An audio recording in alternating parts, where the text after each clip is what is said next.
Hallelujah. Amen. Hallelujah. Amen. Amen. Christ has soon been kind. And counsel. Amen. Amen. And then you may so you say about when you said you when you brand beer, who could be a you may say you buy in your mere assembly. And then so you buy the moon who you have a house of rescue ministry. Yaba and you may say you know about why you do a deal so. Nana you do a deal no, yes, some kakra. Abribia yaba ya de nyame asamba na ya di ehon komo ene ya wo ha se ene ya sesam kakra ya kwande se ene ya de ya no a discussion point ya the topic be to wo anwure ya na ya bobu ho nyam kopon adom ya papa ya pastor Daniel Ofori entry enso wo yentem ha ene ya ne be di djuma bebre ha nyam be fa so ehira wo ne kasa amen Amen. Mema papa abompa ye to ye djuma di ya hira kopon sa papa ba chwe de fa wo ma ehira kopon sa Yewra edawasi enanwumre so ene edawasi si osi ye me enanyi eni de nyam se power dai mo e di program ye be ye ehya wonsa ene dan ye sa discussion segment ye se already ma ye nyina nyansare nimti a e di be bobo wasem ho ba kirekire mu ma ahwefo ne atiefo atiase ye timi wasem ye adwuma e ba se wo se no nyam ya nya oyaba na wore fo so na ada am kuma fa yeso ne ko so atrawo na ase wo yesu timo amen. Amen. Yo abushafo me ameti hey from Cecilia Educhirema abribia ya na mekenkan asem to da bi so a na me papa akonwam de nyame asem abro and then me wo ha se me na me did madi ho chiame the host for the program ya papa pastor Daniel Ofori enso wo yentem ha and then ona me di me ne tena dwam na ma bisa ne sembi na wa kire ne ma bi ani so your brother Ebenez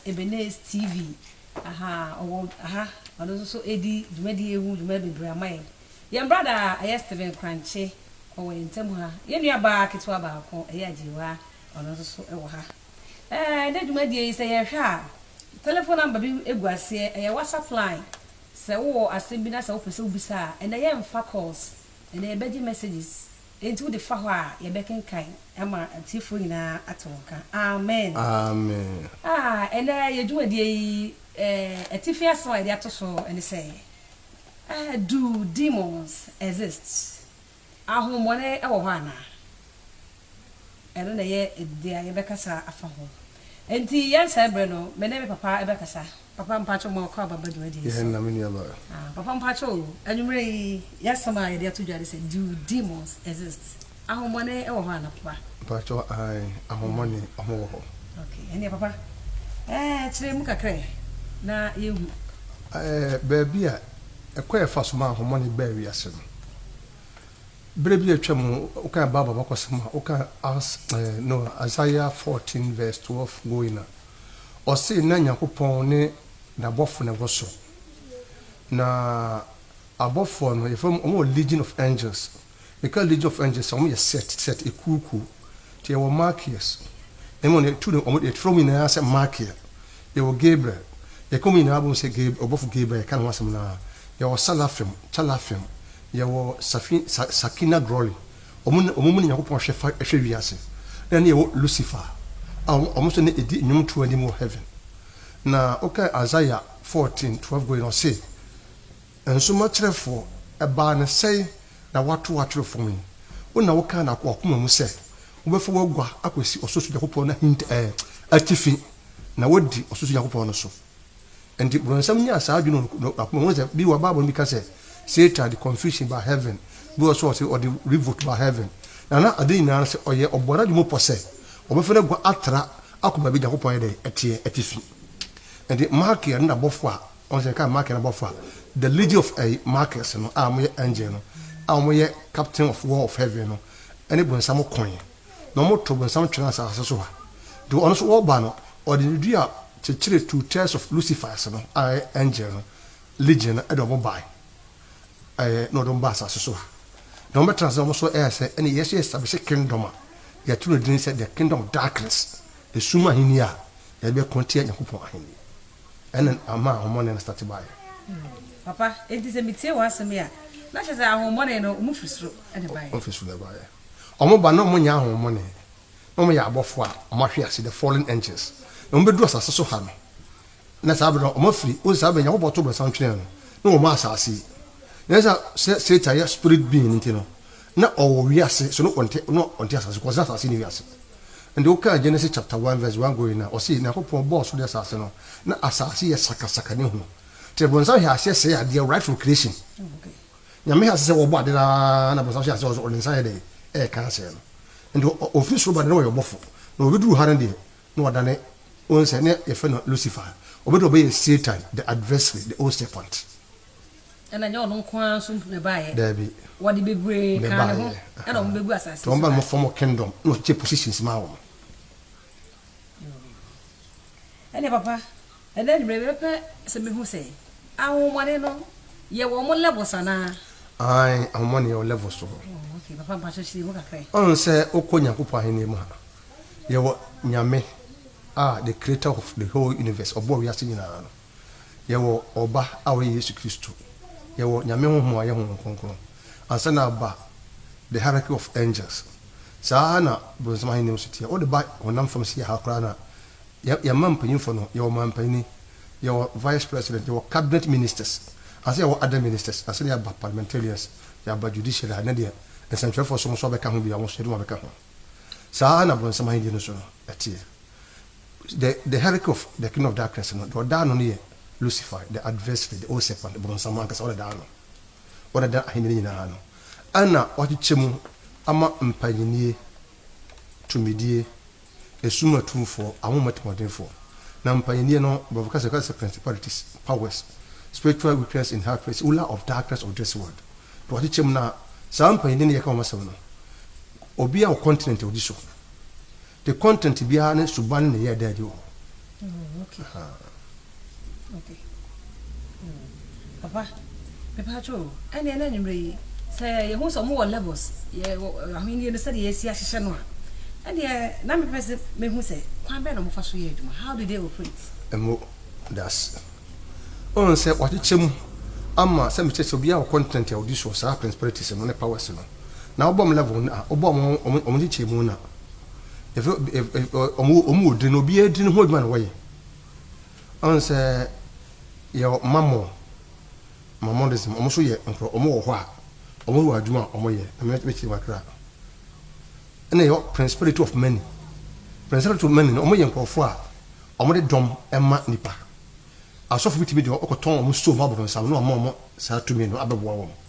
And you nya me nka asofu adom to na se nyina na Yesu sa demon no. There be. Asofu bi wa nyame de Yesu no nyame be na dom. De bon sam so Yesu no so ti ma dom principality of many. And your word that WORLD we are say the spirit of word and your the spirit of death.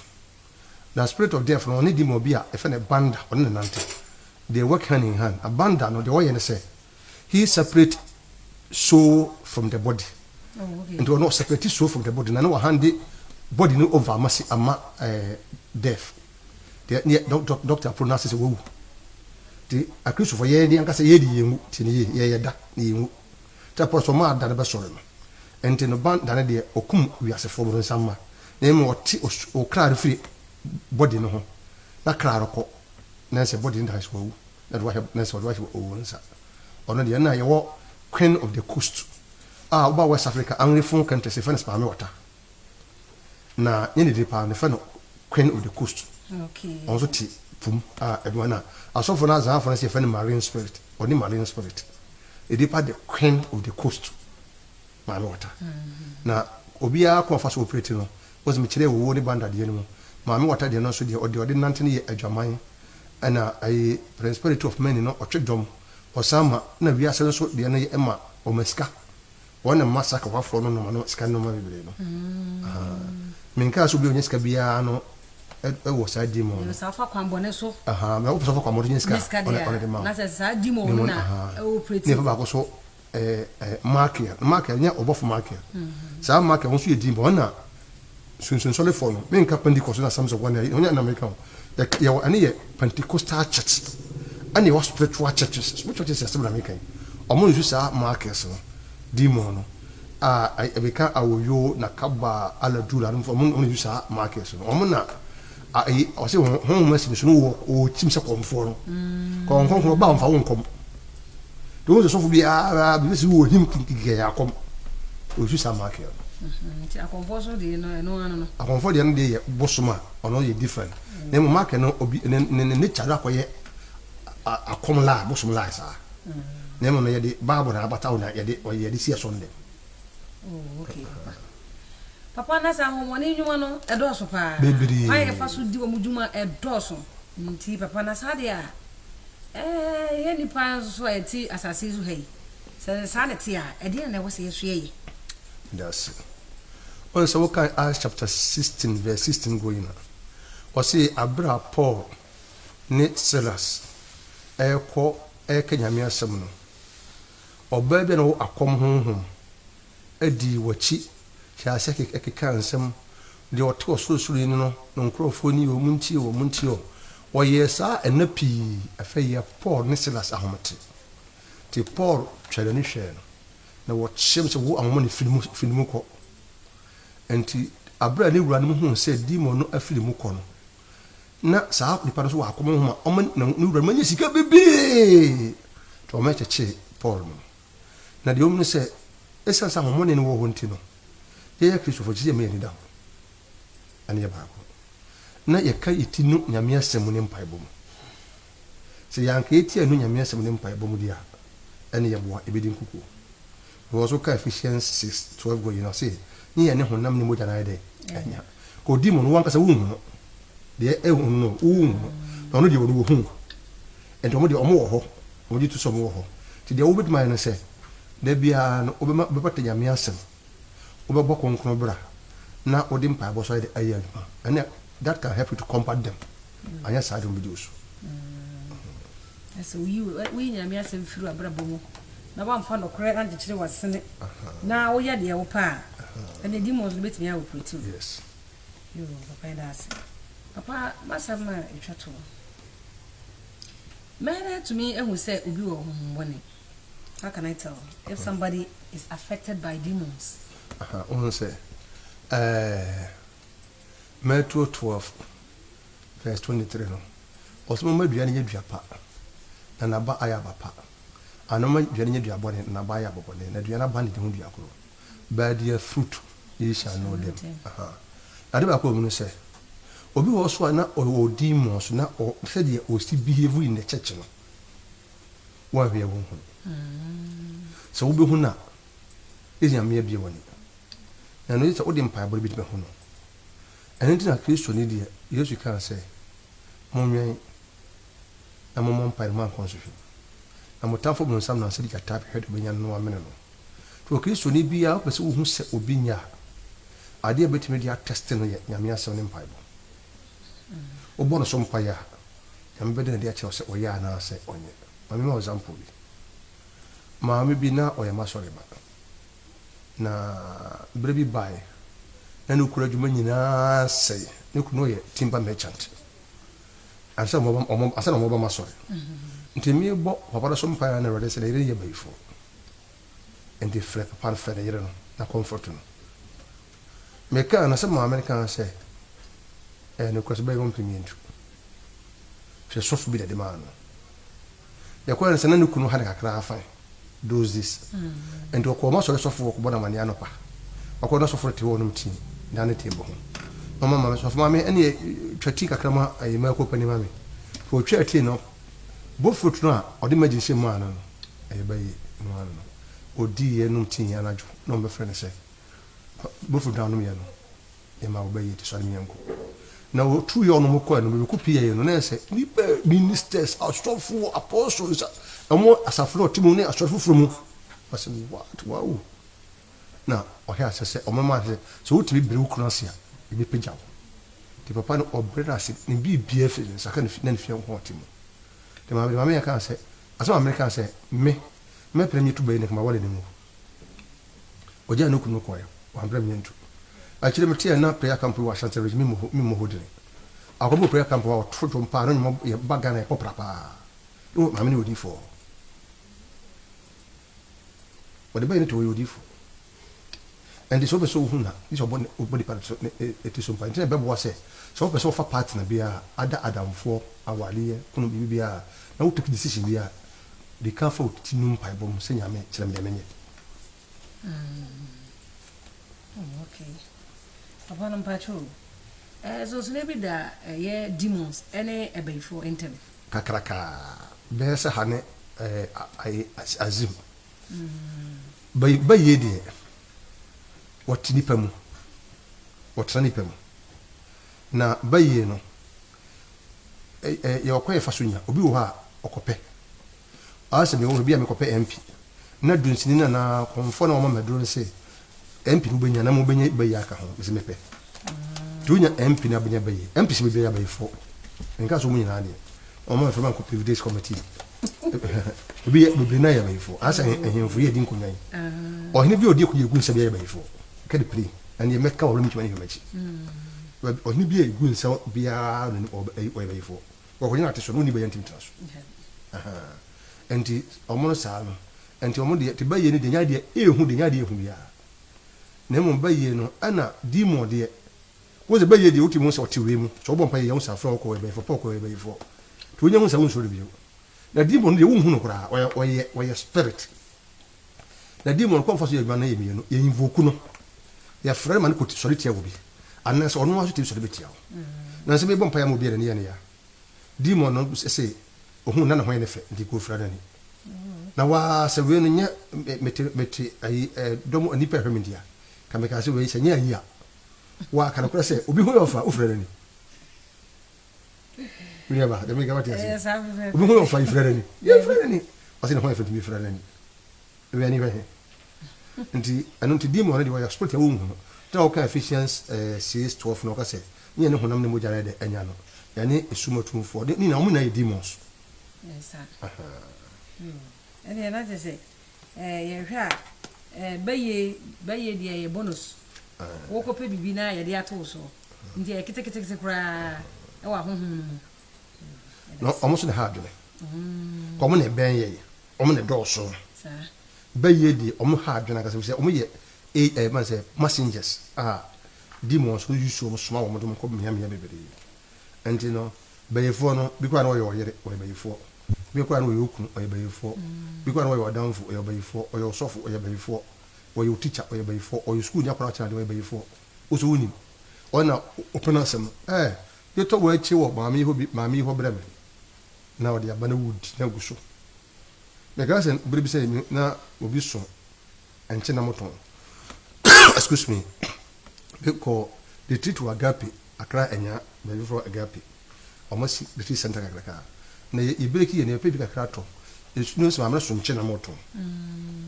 enti manafo so for no friends so nche na mi nto bie me peja me se me hwa de ko no na ye kobra nkwa na gusu no woto wow enti se nya nyame na aye adom no bie ye ni a na wokoto kobra akwa wi wa di na bisi na eni ma nko asamo no te be fo no mu hena ntu mi nsa na wo ben to mu hu yakwan to mu timi so retia ententem weni na ese ba yeri die bontuma no udi chim sesi ya na di uduma na no skra so ka yesuro mo pa o na se o hena so mo kra na yaketwa de a tumi ni mu nyina aketwa na se yesuro mo se de a na se akese wo nti ya mo ye ho a o mu ni ebedi yo apa mpa cho ya da se bibre nwure na wo asem bi abeka de twato de ma wo ma we de me da se me de twato ani atiefo na herefo nyina de o mu ne se bronsam o wiase no wo wiase nti na honhom so ewo ho a o mo ye adwuma no mbota ya pa so mbe ko tie nyakopon aheni na ba bia na bronsam ni na honhom ne wo no aho na me no mi no ye pere akwa aye heaven ono na onim se de heaven ho de city kwatra ho da tine bota ye nyina na se ono ompere mo obi anya dai enko ho to wo ye adwuma den tin se untimi nko entime tufu na me asem say resist the devil she will free him from you si obone for no kwai obo nyina free won chai no bodum de asidi kwa empire den ko so ye maka Ephesians 6:12 go you know say o she akudi nyina wi a won fa empire bo ne koto sire is o de empire bo den edu ba bia aggressive and prevailing prayer edu ba bi intercessional prayer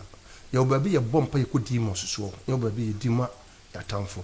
atamfo ye honam atamfo ne ye ka ho asem na ho matamfo ye ni ma no ho matamfo ka kire bon samson nyame fa na bon nche na wo ran kan no me just say that is sick in your head just say oh bon sam nyame fa nche bon sam on fa nche on fa ko tra he bi ne ba say oh bompa ya prevent ne say on kuntia wo na on si wo kwa wo heaven ko ye ho amen amen we papa that's enti amefo ene ye hu say demons e wo ho demons ni free esro ene bae omo ban so ye ono nko ofa bibre kan ho ene do mbebo wasasasi so ha indi say wasasasi so ha dia na so nyakopon bie na ka say asasi munue dia ene na o say wo bo modern na wugina wonan so ye na nanwre ye hu say betimi so asi won kwan a ade say ye de mpaibo na ye gina ye nan so na ye bo abrabo pa enti ene nanwre yemfa ento ye tim say ye de omo nenam ye hu omo demons no ye ni hu omo bato mo hu ye abaifo de mo ye ketwa wo mu enso wo ye nchen he ya enti say ye bo mpa ye na gina na so na say de wo say ye ka demon na nimu a wo say ye ka nanim nye say fe na ye bese bo ne fa che de ma demon da bi eduru ba bi a wo say bo mpa ye den na ye de pam wo papa ye da wase ene anyway so say ye to ye nsafro na waba na wa ma uma ye hu se de a eye demons no eye wodwuma na ene so ya ye nhira ye da se bebre papa ye wie ye be pesa obetu ehwefo nyina ama omo banya kokon na ma ye yewra ya hina ne agye nkwa anime so ye da wase ye do drin hyase ye do drin awie arade wonam enchechire so abia wo mani akasa kire wo ma adesua yesua ye o manfanye baby papa na enye baby pa ntra wo mu no oni na ho e o Kristo som akwanto yi mu o si ye nante se ye ne ye nim nyansa mana ima ye nante se nkwasiafo se nante se nyasafo a ye be hu sa wo mo ne wo wiase ye be hu si ye kokon bi a be me ne do ne akosa akon no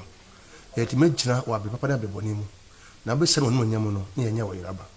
ko so aka ye na bo ye na she ho no nyam ye bre mu Yesu timu amen amen amen amen yo yeda nyakopon ase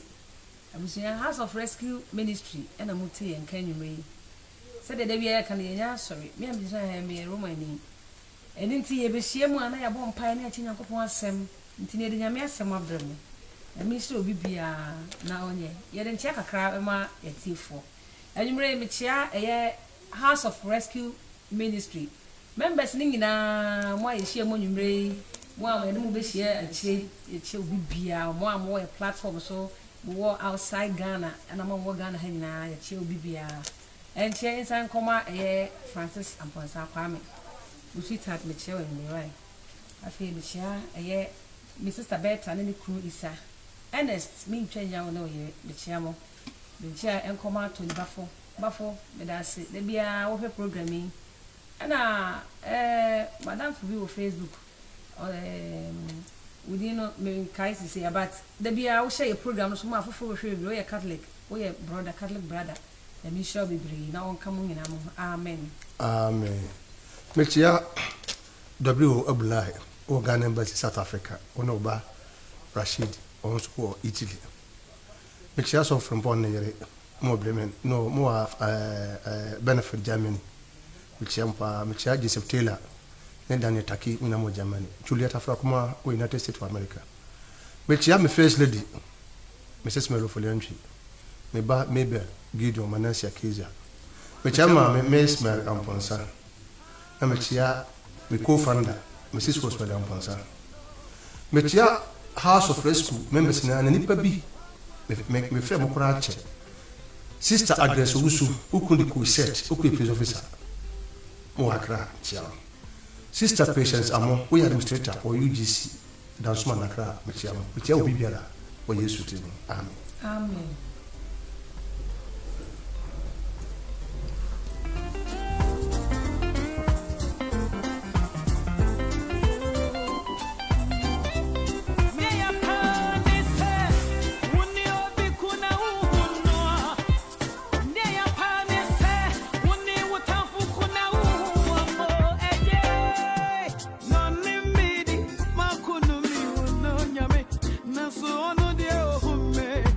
one kwa mami